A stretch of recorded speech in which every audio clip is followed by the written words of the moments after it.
Let's get back to another round of Brewsday Tuesday with DreZ and Big Nate. The bottles are popping. It is Brewsday Tuesday, brought to you by the Cellar Restaurant and Six Pack Store, the newly renovated Cellar Restaurant and Six Pack Store. So get down there and check it out. Get yourself some grub, get yourself some beers. And in fact, you can get yourself some German beers. All of the beers we've been drinking today, have come from the cellar, and they are all German. Now, unfortunately, there was only 3 different types of the Pinkus, so I couldn't get a full show's worth. So I did happen to just go ahead and grab the Gaffel Kolsch, which is also a product of Germany.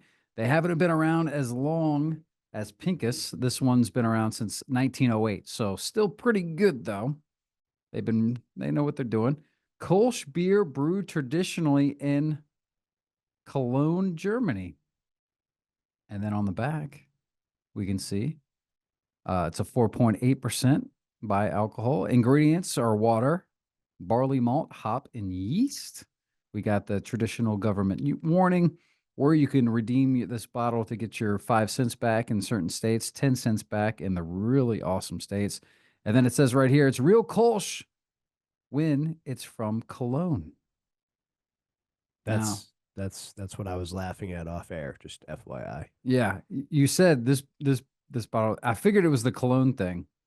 So what makes that so hilarious to you? It's just one of those, like, nobody ever talks about beer with the same pretension as they do champagne and wine, and it gets a fancy reputation. So I love that they just leaned like right. Champagne has to come from Kolsch Champagne. from Cologne. Kolsch, yeah, okay, yeah, that makes sense. Maybe smile. It's one of those little. I mean, it's such a tiny little mark on that label, but enjoy it. And there is a date on here. It's 11/27/2024. So I'm guessing that's the drink by date. Yes.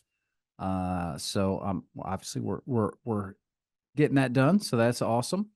Now clearly this is must be bottled and labeled here.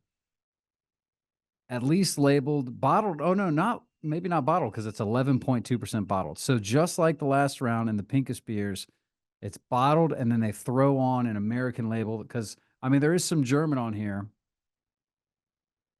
but not a lot. It's basically just naming the place or something like that, I can tell. Because obviously we have a serial, like a barcode that probably wouldn't translate, and all of all the states where you can redeem the bottle. So the labels are made here, the beer, and bottled across the pond. And I've got the Pinkus.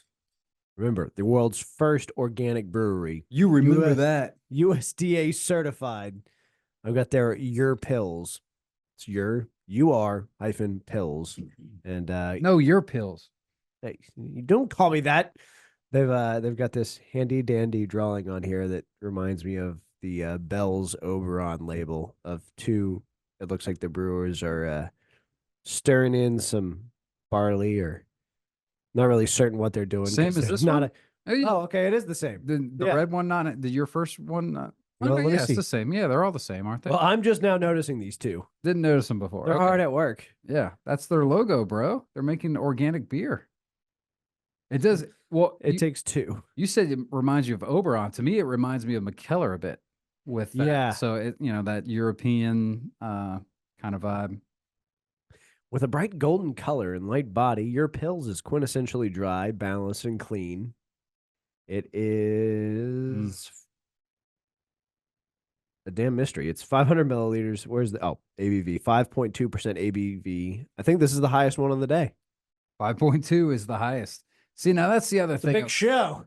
When it comes to booze over there, I think because they're just much more casual drinkers. More casual drinkers. So everything is pretty low ABV. I remember last time I was across the pond and I was hanging out with BB's family.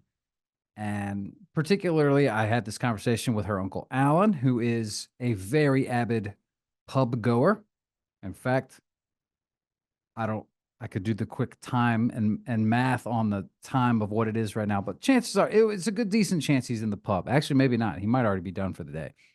But he goes to the pub at a decent time, and he's there, and he knows what's what.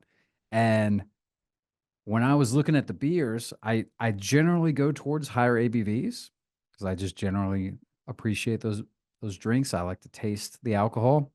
See, we go for quality over quantity. They go for quantity over quality. That there is something to that. But what was funny was I was looking at the beer list, what was selected, and I always like to try. I look it up on Untapped and see what the ratings are to try and pick the, whatever has the best beer for my taste, perhaps.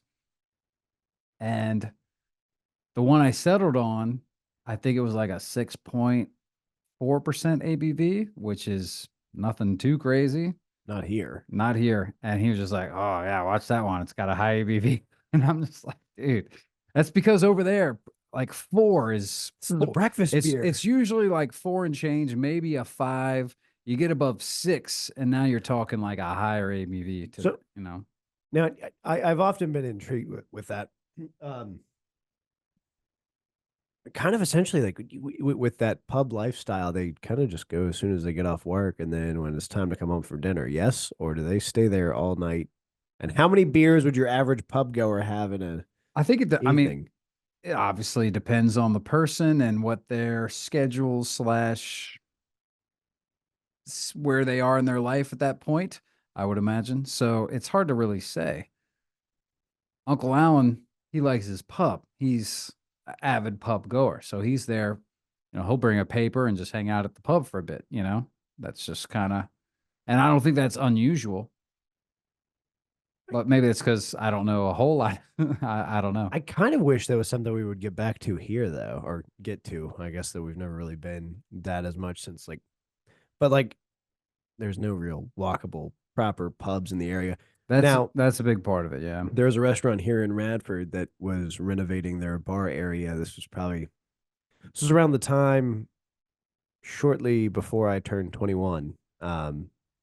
Right there near campus, and they were renovating, and they had decided they were going to keep their bar halfway open, and they had just built this tiny little room with like 1 or 2 TVs, and that was the closest I think I'll ever get to like a pub experience because it was walking distance. I was 21, and you just go in there and sit every night, and You became a regular? I did, and then I was like, this is probably a problem. I need to stop coming here. At one point, someone who was there, like I knew, like had a random holiday ham that they needed to get rid of, so they just gave me a ham. It's like, okay, maybe I've been at this establishment a bit long. Yeah, so I need to stop. Might not be the worst thing in the world. Just Got a ham out of it. Yeah. Ham on it. Still do have fond memories of that though, so it worked out. Very nice. Very, very, very nice. But I am a big fan of the pub. I think I wish there were more spots that were just more of a pub vibe. It always is just lax. It's a good pub. You gotta appreciate a pub vibe. And I mean, the other thing, like something that you and I are fans about, and that we've talked about, is the old Ye old. There seems to be like much more of a focus on like conversation, but so much so that Guinness started the Guinness Book of World Records just to have something in there to settle brewery debates or pub debates. For any youngsters out there listening, there didn't used to be the internet. You couldn't just Google how long can you survive off of just drinking beer. Who's done that the longest? 4 to 7 months. You had to have a hour, 2-hour, days long argument with people at the pub about it. And it was great. Oh, it's the root of all quality conversation, and that's something that we need to bring back. So they decided to start the book to put an end to the We should debates for certain arguments. Open a pub and a library. See what Mm. happens. And If you really want to fact check, you're gonna have to learn how to read the problem with the pub and a library is, I mean, I don't know. I haven't been in a library in a long time. Sorry if I'm, if you thought I was an avid reader, I'm sure most of my listeners know or aren't shocked. But isn't the whole thing? It's supposed to be quiet. You're gonna throw a pub in there? well, I guess it's pub gonna be a is special. quiet. It's gonna be a special kind of library. Nobody's reading books. A pub is quieter than a bar, and a bar is quieter than a club. So I guess if you had to put some sort of a drinking establishment inside. So you know how they have We could like call it public library. Oh, I like it. And to become a member, you have to like lick the wall or something. Yeah. Pick a book and lick it. Yeah. Lick a book. All right. Lick a book. All right. Can't be the worst business model out The there. public library. Or what if how about a pub that just has that sort of blockbuster vibe, you know? Instead of just regular walls, it's bookshelves all Yeah. across. And you know, if every time you're there, if you return in a book, you pick another book, you can talk about some books. I think literacy would increase amongst drinking folk. See, that's one of those. I do love reading, and every summer when we go to the beach, That'd goes be one of those- awesome. I can picture a place where you just go, you Yeah. drink and read books. yeah, People would do peaceful. that. Yeah, I will Sorry. pick like a book or 2 or 3 to read while I'm on the beach. But what I do at the beach is I hang out in the pool and I drink, and then I'll just sit there and read my book. I can't tell you how many times like we'd get a little later into the day, and then the next morning I have to go back and reread like 3 or 4 chapters. There's because I the forgot problem. what I read. There's the problem. Only downfall. Honestly, I could be stone cold sober and I don't retain a lot of stuff when I read books, man. I used to have to reread everything in school and stuff because I'm reading it, but man, my mind is elsewhere and I'm like, oh crap, what's going on? I got to reread that. And that was back when it was stuff. Maybe that's the difference. If it's stuff that you actually are interested in versus a textbook and you're having to study, I feel like there's probably quite a difference there. I had a teacher who recently just passed away, but he was one of the best teachers I ever had. He was a history teacher, and his whole thing with textbooks was you never need to read the whole paragraph. The first and the closing line of any paragraph in a Yes. textbook will always give you the information you need. It's probably That's some the- pretty good, depending on how long the paragraph is, that can save you a lot of time. It got me through college. 'Cause some of those textbooks, and I hated when professors were like trying to sell you their own textbook. I don't know if you ever ran into that. but it's Oh, like, that's I did such a actually. dick move. I did. You got to read the book. You wrote the book. Why don't you? You're here. I'm paying to be with you. Why don't you just give me the book's information now, and I don't have to buy more? But at the same time, How's that not illegal? that's fair, but they have a good argument. If you ever questioned anything in the class, like I wrote the book on this. That's true. And then you're shut down. You're done. also now lining your pocket with my tuition money at a young age. Well, they already got you well before you get to the buying the books. It is Brewsday Tuesday, and we are drinking some German beer. I have the Gaffel Kolsch, which has been going down pretty good. 11.2 fluid ounces. They're funny. So that one's 16.9. This one's 11.2. So I think that's sort of, those are the two normal fractions you'll get. It's our equivalent of 12 ounces and 16 ounces. That was the other thing I noticed on the label. It's like I still don't know how to convert this. Was it like 355 mils? It doesn't say that. It doesn't have They it don't on even there. I bother was like, with the well, mils. good luck. They don't even bother with the mils here. You're not gonna use the metric system, so we're just giving you this. But it's probably, well, all right, it's probably 300 mils. Because think about it. You have 500 mils, which is, those are American. He's looking at the old Well, world. yes, but those are 12 ounces. They are So that's 11.2. 11.2. Okay. I was just trying to get a base so I could try. So I think it's 500 and 300 because 500 milliliters is 16.9. And then, so are you good at math? What would 300 milliliters be? I can obviously look this up. I'm terrible at math, but I can tell you 12 ounces is 355 mils. So I think you're spot on the money. Yeah. So that's what it is. So that's That's why I was looking at the cans. so that's their version. Oh, the things you learn on Brewsday Tuesday. So those are the main sizes you're going to get is 16.9 ounces and 11.2 ounces. It's their version of a 12 ounce and a 16 ounce. You get 500 milliliters, you get 300 milliliters. And what's funny is there's a bigger they have a much wider margin. I mean, that's a from 11 to essentially 17, although it is slightly more than Yeah. 11, slightly less. But They do have a wider margin, but in that case, the 500 mil beats our regular pint. it's true. So Sad but true. All right. I'm gonna have to go ahead and untap this bad boy because I just ran out of it. It's been very tasty, going down well. And we're having such great conversation. That's what you get with good old-fashioned pub beers, which is what these are. I gotta say, I've been liking it.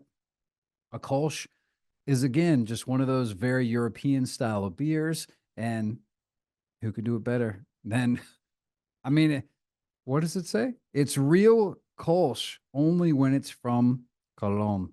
And I can't argue that, man. I'm gonna give it a 4.75. I'm not a big Kolsch guy, but if you're gonna drink it, I mean, this is what it should taste like. So in the past on this show, people have heard me say that I hate Pilsners. I think I need to adapt that and say I hate American Pilsners. Exactly. This is a damn delicious beer. I'm going to be right there with you on the score. 4.75. European Pilsners are the way to go. No doubt. I mean, there's a reason why they literally invented it. Yeah. So They that's wrote why. the book. They know what they do. They wrote the book. There you go. That's a wrap on Brewsday Tuesday. Pardon me. Brought to you by the Cellar Restaurant and Six Pack Store. Get down there and, I mean, not to toot the Cellar's horn again, but this was clearly not anywhere close to the only European and foreign beers that they have. They have quite the selection of that. So go and check it out and try something a little maybe out of your comfort zone. You might like it. That's a wrap on Brewsday Tuesday. We got JT, I think, coming up next, and he'll keep the rock going right here on 105.3 The Bear. You should stick around. See you.